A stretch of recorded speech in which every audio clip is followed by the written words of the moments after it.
So, hello students. Good morning everyone. Okay. So हामीले के पढिराखेको थियौं? हामीले पढिराखेको थियौं रोयल्टी अकाउन्ट। रोयल्टी अकाउन्टको हामीले दुईटा पार्ट हेरौं, part 1, part 2 and this is the third part है। सो लास्ट लेक्चरमा तपाईले हेर्नु भएको होला, हामीले सर्टेन चाहिँ टर्म्सहरु related with accounting for royalty पढेको थियौं है। र लास्टमा हामीले अकाउन्टिङ एन्ट्रीज चाहिँ पास गर्न भ्याएनौं, हामीसँग टाइम थिएन। सो आज मैले तपाईलाई के गराउँछु, अकाउन्टिङ एन्ट्री कसरी पास गर्ने त्यो म तपाईलाई सिकाउँछु। Fine students? ओके ल, रोयल्टीको अब के छ, आई थिंक अब कन्सेप्टहरु सबै बुझिसकेपछि हामीलाई एकदमै इजी हुन्छ।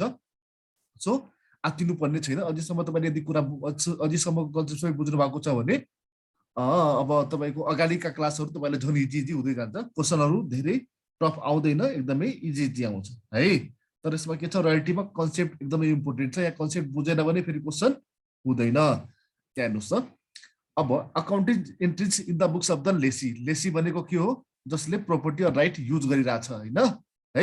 जुन युजर छ त्यसको बुक्समा हामीले के गरिरहेछौँ, यहाँ हेर्नुस् त। अब हाम्रो सबैले थाहा छ, युजरले यानी लेसी अर लाइसेन्सी जुन छ नि, जसले युज गरिरहेछ नि, उसले के तिर्छ, रोयल्टी उसले के गर्नुपर्छ, पे गर्नुपर्छ। रोयल्टी उसले के गर्नुपर्छ, पे गर्नुपर्छ। कोलाई? टु लेसर और ओनर हैन। अब भनेपछि के हुन्छ, यहाँ हेर्नुस् त, लेसीको लागि और युजरको लागि रोयल्टी के हो त, खर्च हो है हैन। किनकि उसले पे गर्नुपर्ने छ नि मालिकलाई, किनकि मैले मालिकको राइट या प्रपर्टी युज गरे बापत मैले मालिकलाई के गरिरहेको छु, एभ्री इयर पे गरिरहेको छु नि पिरियडिकल्ली। त्यसैले युजरको लागि त यो खर्च हो। भनेपछि युजरले इन द बुक्स अफ युजरले आफ्नो बुक्समा के गर्छ भन्नुस् त। म यसरी गर्छु अहिले हो, यहाँ लेख्नुस् त, फर लेसी और युजर रोयल्टी के छ त, एउटा एक्सपेन्स हो। Royalty is an expense. कुरा बुझ्नुभयो? रोयल्टी उसको लागि एक्सपेन्स हो। कसको लागि? लेसीको लागि। अब हामी सबैलाई थाहा छ के नोमिनल अकाउन्टमा खाली इन्कम र एक्सपेन्स आउँछ, जसमा के हुन्छ, rule expenses and losses are debited.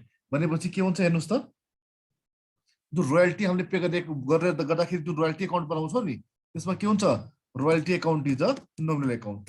Royalty account के हुन्छ त भन्नुस् त, account is a nominal account.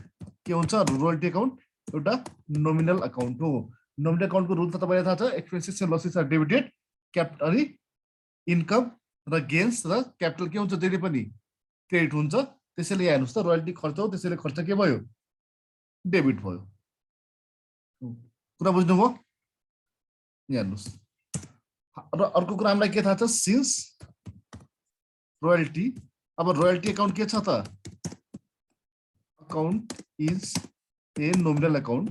अब हामी सबैलाई थाहा छ, नोमिनल अकाउन्टको के हुन्छ, इयर एन्डमा ब्यालेन्स बस्दैन, बल्कि हामीले के गर्छौँ, बरु नोमिनल अकाउन्टको जति पनि इयर एन्डमा ब्यालेन्स हुन्छ त्यसलाई हामीले प्रफिट एन्ड लस अकाउन्टमा ट्रान्सफर गर्छौँ। तर रोयल्टीमा हामीलाई के थाहा छ, हामीलाई रोयल्टीमा थाहा छ नि, हामीले लास्ट क्लासमा पढेको थियौँ नि, royalty if based on the output or production त्यो म्यानुफ्याक्चरिङ अकाउन्टमा जान्छ। र if royalty based on the के, if royalty based on the sales or unit sold, अनि त्यो प्रफिट एन्ड लस अकाउन्टमा जान्छ। कुरा बुझ्नुभयो? So since royalty account the nominal account at the end of year it is transferred to manufacturing account. Manufacturing account मा कब जान्छ भन्नुस् त, sorry, manufacturing account, manufacturing account मा कब जान्छ भन्नुस् त,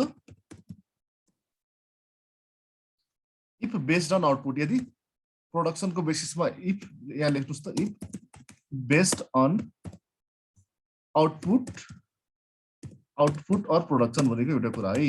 उत्पादनमा यदि के रोयल्टी दिने एग्रिमेन्ट भएको छ भने त्यो म्यानुफ्याक्चरिङ अकाउन्टमा जान्छ। And profit and loss account, and profit and loss account कहिले, यहाँ लेख्नुस् त, इफ बेस्ड अन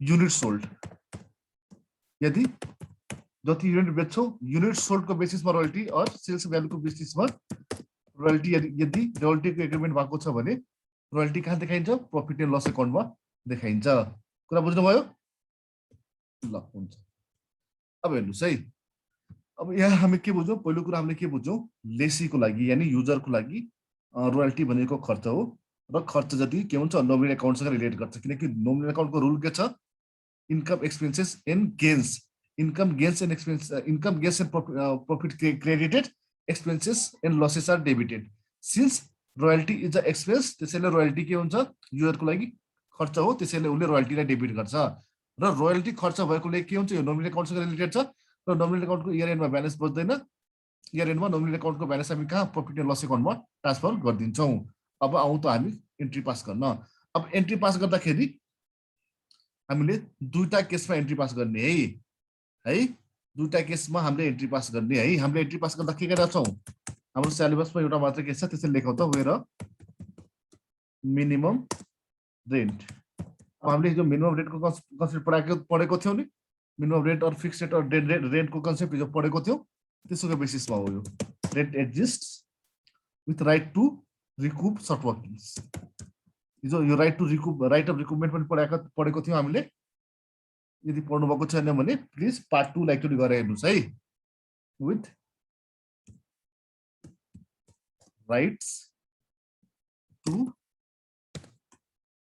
रिकुप सर्ट वर्किङ्स है यानी मिनिमम रेन्टको के छ एक्जिस्ट छ मिनिमम रेन्टको के छ हामीसँग एग्रीमेन्ट एक्जिस्ट छ र सर्ट वर्किङको रिकुपमेन्टको पनि के छ हामीसँग एग्रीमेन्टमा लेखेको छ भने त्यस्तो केसमा हामीले के गर्ने हो जर्नल एन्ट्री पास गर्नुपर्ने भएको छ है अब हेर्नुस् त यसमा दुईटा केस हुन सक्छ पहिलो केस के हुन सक्छ एक्चुअल रेट मिनिमम रेट भन्दा कम हुन सक्छ र सेकेन्ड केस के हुन सक्छ एक्चुअल रेट मिनिमम रेट भन्दा हायर हुन सक्छ त्यसैले हामीले यसमा दुईटा केस पढ्नु छ हामीले पहिला केस गर्छौं पहिलो केस के भयो भन्नु त वेयर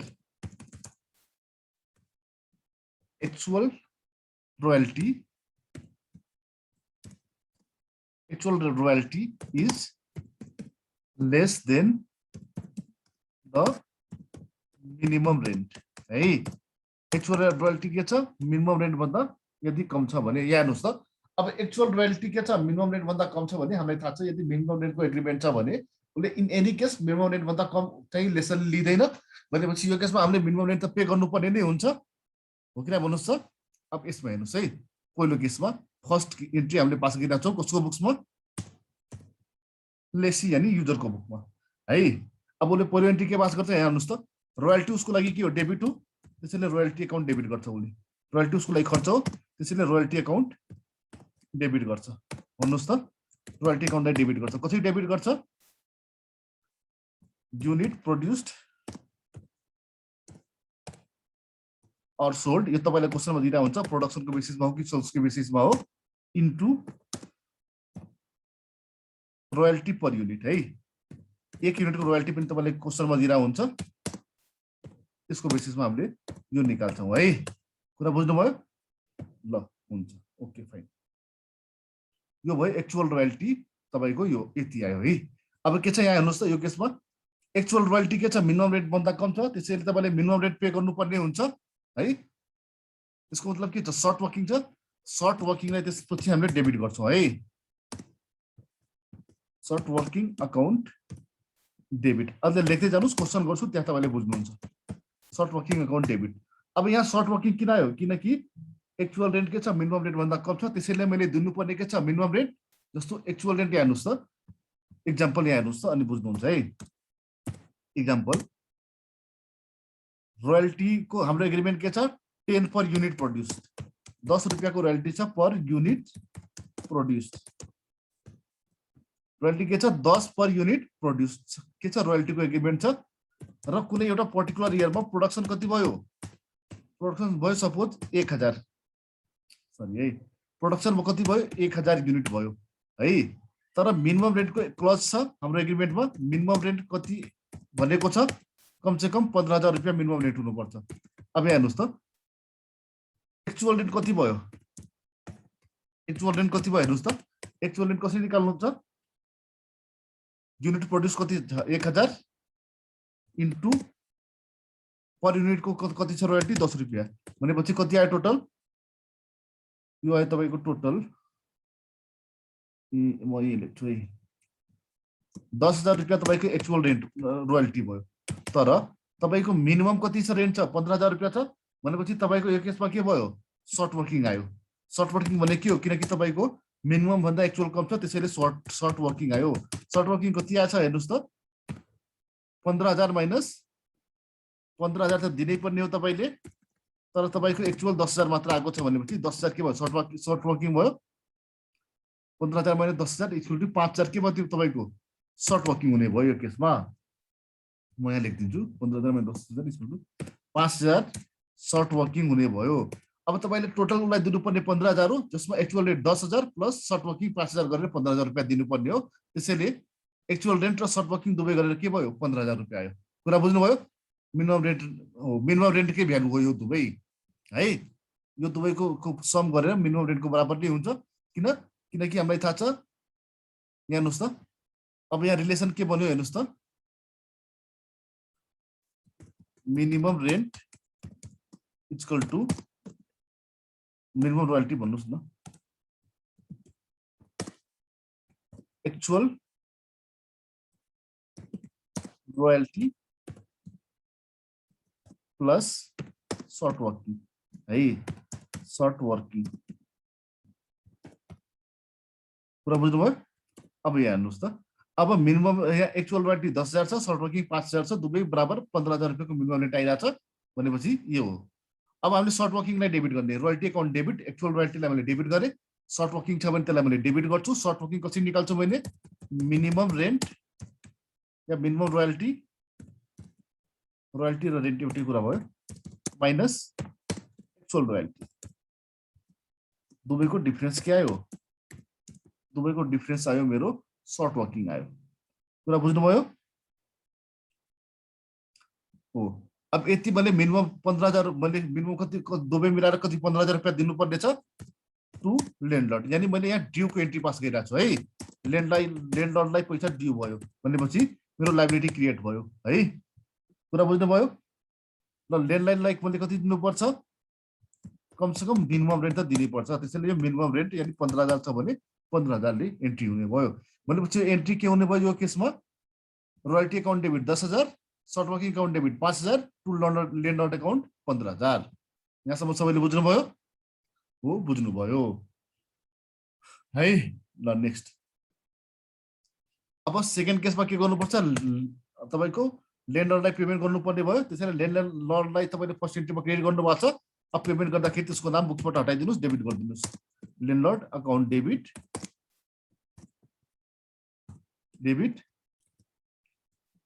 टु बैंक अकाउन्ट है बैंकबाट उसले जति पे गरेको छ टु बैंक अकाउन्ट यदि उसको ट्याक्स पनि ट्याक्स डिडक्ट गर्नु छ इन्कम ट्याक्स डिडक्ट गर्नु छ टीडीएस डिडक्ट गर्नु छ भने टु इन्कम ट्याक्स और टीडीएस पनि भन्छ यसलाई टीडीएस पेएबल है ओके अब थर्डमा के गर्नु पर्यो हेर्नुस् त यो भयो एन्ट्री अब थर्डमा के हुन्छ इयर एन्ड आयो इयर एन्डमा के गर्नु पर्यो भन्नुस् त since royalty is a nominal account year एन्डमा के हुन्छ नोमिनल अकाउन्टको ब्यालेन्सलाई प्रॉफिट एन्ड लस अकाउन्टमा ट्रान्सफर गर्नुपर्छ त्यसैले एन्ट्री म के गर्छु यहाँ हेर्नुस् अब हामीलाई थाहा छ रोयल्टीको केसमा if royalty is based on the unit produced manufacturing अकाउन्टमा जान्छ if royalty is based on the basis of unit sold profit and loss अकाउन्टमा जान्छ है तो whatever the be the case हामीले त्यसलाई डेबिट गर्छौं म्यानुफ्याक्चरिङ और profit and loss account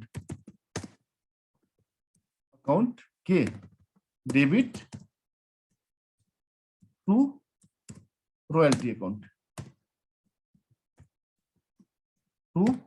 account पूरा बुझ्नुभयो यहाँसम्म सबले ओके फाइन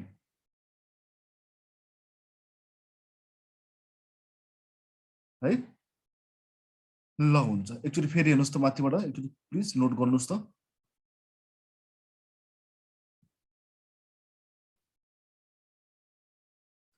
अब यो भयो केस ए मा है अब यहाँ एउटा अल्टरनेटिभ पनि छ है यहाँ हेर्नुस् एउटा अल्टरनेटिभ पनि छ है कहिले कहिले के भन्छ क्वेशनमा मिनिमम अकाउन्ट रेन्ट यो के भन्छ यो where actual rent royalty is less than minimum rent भनेको छ नि, यही केसमा के हुन्छ, कहिले कहिले क्वेसनमै भन्छ कि मिनिमम रेन्ट अकाउन्टलाई ओपन गर भनेर भन्छ कि, त्यो केसमा हामीले के गर्छौँ हेर्नुहोस् त, दुवैमा के फरक छैन, अलिकति मात्र फरक छ, त्यो बुझ्नुहोस् है।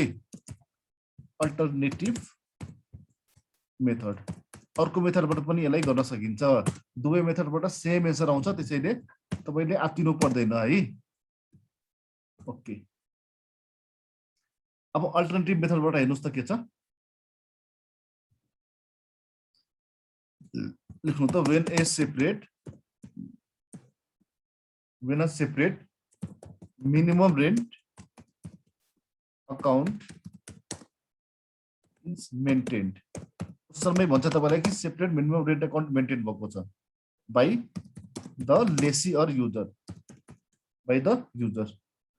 यो केसमा के हुन्छ हेर्नुस् त, यदि मिनिमम रेन्ट अकाउन्ट भएको छ भने एन्ट्री हेर्नुस् त, अब तपाईलाई थाहा छ तपाईलाई रोयल्टी के छ, तपाईलाई रोयल्टी खर्च हो, त्यसैले मिनिमम रेन्ट उसले तिर्नै पर्छ, त्यसैले minimum rent account debit. Minimum rent account भनेको के हो, रोयल्टी हो, यो पनि रोयल्टी नै हो, खर्च नै, खर्च न हो, रोयल्टीको अर्को नाम मिनिमम रेन्ट हो, अकाउन्ट डेबिट है टु ल्यान्डलर्ड। अब टु ल्यान्डलर्ड किन गर्यो हामीले, सुरुमा ड्यूको एन्ट्री पास गरिरहेको छ कि हामीले, रोयल्टीलाई के गरिरहेको छ हामीले, सुरुमा ड्यू गरिरहेको छ, ड्यू गरेपछि बल्ल पेमेन्ट गरिन्छ है, कुरा बुझ्नुभयो, ल हुन्छ। अब यो ड्यू भयो, अब हामीले ल्यान्डलर्डलाई क्रेडिट गरिदियो, ल्यान्डलर्डलाई क्रेडिटर बनायो, यानी हामीले ल्यान्डलर्डलाई रोयल्टी पे गर्ने बेला आइसक्यो। अब हामी के गर्छौँ, पेमेन्ट गर्छौँ, एक्चुअल पेमेन्ट गर्दाखेरि यहाँ हेर्नुहोस् त, यहाँ हेर्नुहोस् त, अब एक्चुअल पेमेन्टको टाइममा के सरी एन्ट्री गर्छौँ हामी, royalty account debit, short working छ भने short working account debit,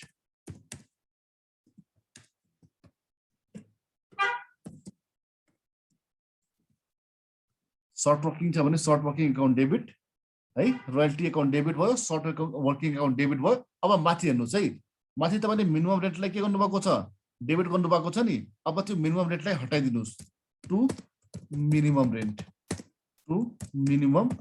rent account है।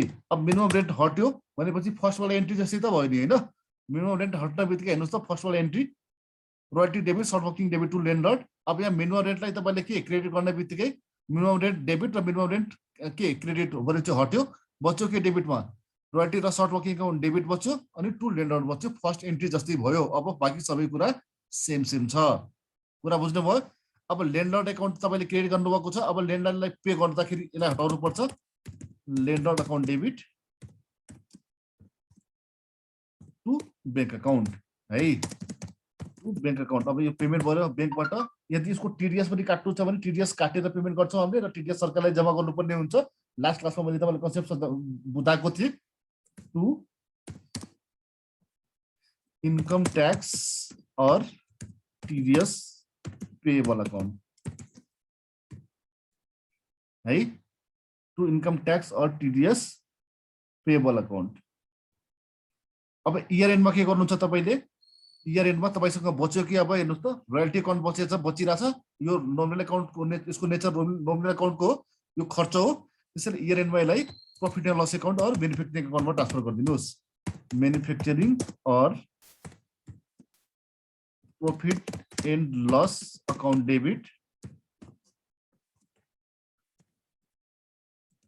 To royalty account. यति हो, केही छैन यसमा है, खाली एन्ट्री मात्र घुमिरहेछ, देयर इज नथिङ टप है। ओके ल, ओके स्टुडेन्ट्स, फाइन। अब यहाँ हेर्नुहोस् त, अब यो सर्ट वर्किङ जुन मैले डेबिट गरेको छु नि, यहाँ एउटा कुरा बुझ्नुहोस् त, रोयल्टी अकाउन्ट मैले डेबिट गरेँ, सर्ट वर्किङ अकाउन्ट किन मैले डेबिट गरेँ भन्नुहोस् त, किनकि सर्ट वर्किङ मैले के गरेँ, अब यहाँ हेर्नुहोस् है, माथिको इक्जाम्पलमा हेर्नुहोस् त, मैले यहाँ उसलाई मैले तिर्नुपर्ने एक्चुअल रेन्ट कति आइरहेको थियो, 10,000, तर मैले एग्रिमेन्टमा के गरेँ, मिनिमम रेन्ट उसलाई कति तिर्नु पर्ने एग्रिमेन्ट गरेको छु मैले, 15,000। त्यसैले मैले के गरेँ, मिनिमम रेन्ट त मैले तिरेँ उसलाई 15,000, तर उसको एक्चुअल जुन पैसा बनिराखेको ड्यू थियो नि, एक्चुअल पैसा जुन मैले उसलाई पे गर्नुपर्ने थियो त्यो 10,000 मात्र थियो कि, मैले 5,000 रुपियाँ जुन बढी पे गरेँ नि, त्यो सर्ट वर्किङमा गयो। अब यो 5,000 रुपियाँ मैले के गर्छु, जहाँ एक्सेस वर्किङ आउँछ नि, जब यसको मतलब के हो, जब एक्चुअल रेन्ट मिनिमम रेन्ट भन्दा जुन इयरमा बढी हुन्छ नि, त्यो इयरमा मैले 5,000 रुपियाँ उसँग रिकभर गर्छु। सपोज नेक्स्ट इयरमा के भयो हेर्नुहोस् त, नेक्स्ट इयरमा एक्चुअल रेन्ट भयो 20,000 नेक्स्ट इयरमा, र मिनिमम रेन्ट के भयो, मिनिमम रेन्ट त तपाईलाई थाहै छ सेम छ 15,000 नै छ। भनेपछि यो 5,000 रुपियाँ जुन एक्सेस आइरहेछ नि, एक्सेस वर्किङ कसरी निकाल्ने मैले, किनकि यहाँ हेर्नुहोस् एक्सेस वर्किङ आइरहेछ, किनकि मैले मिनिमम रेन्ट भन्दा बढी उसलाई एक्चुअल रेन्ट मेरो मिनिमम रेन्ट भन्दा माथि छ, 5,000 को जुन एक्सेस वर्किङ आइरहेछ नि। अब यसलाई मैले राइट अफ रिकुपमेन्ट गर्छु के, रिकभर गर्छु के सर्ट वर्किङलाई। कुरा बुझ्नुभयो नि, यो सर्ट यहाँ सर्ट वर्किङलाई डेबिट गर्नुको मतलब के हो, यो जुन सर्ट वर्किङ छ नि यो अहिलेको लागि सस्पेन्स हो। किनकि यो फ्युचरमा रिकभर हुन्छ। फ्युचरमा जब एक्चुअल रेन्ट जब मिनिमम रेन्ट भन्दा बढी हुन्छ, त्यो बेलामा मैले के गर्छु, यो पैसा जुन मैले अहिले बढी तिरेको छु नि अहिले, त्यो पैसालाई मैले रिकभर गर्छु, रिक्युप गर्छु रिकभर गर्छु। कुरा बुझ्नु भएको छ कि नै? अब यो पैसा मैले के हुन्छ, सपोज 1 इयर भित्रै यदि भयो भने नि प्रफिट, 1 इयर भित्रै यदि एक्चुअल रेन्ट मिनिमम रेन्ट भन्दा बढी आयो भने 1 साल भित्रै यो पैसा रिकभर हुन्छ। त्यसैले यसलाई मैले as a current asset balance सिटमा देखाउँछु। यो मेरो करेन्ट एसेट हो, यो मेरो खर्च होइन, खर्च त रोयल्टी हो, यो त मैले उसलाई एडभान्समा पे गरेँ जस्तो हो। त्यसैले यो मेरो ब्यालेन्स सिटमा आउँछ एज अ करेन्ट एसेट। कुरा बुझ्नुभयो? लेख्नुहोस् त इम्पोर्टेन्ट नोट।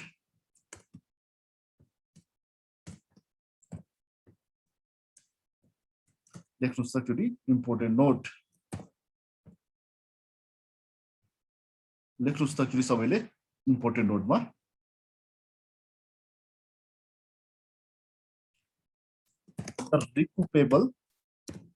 रिकुपेबल भनेको which can be recovered, जुन फ्युचरमा रिकभर हुन सक्छ।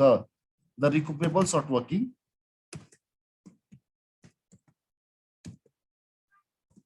should be carried forward। यसलाई हामीले के गर्न सकिन्छ, यसलाई क्यारी फरवर्ड गर्ने हामीले carry forward and shown in balance seat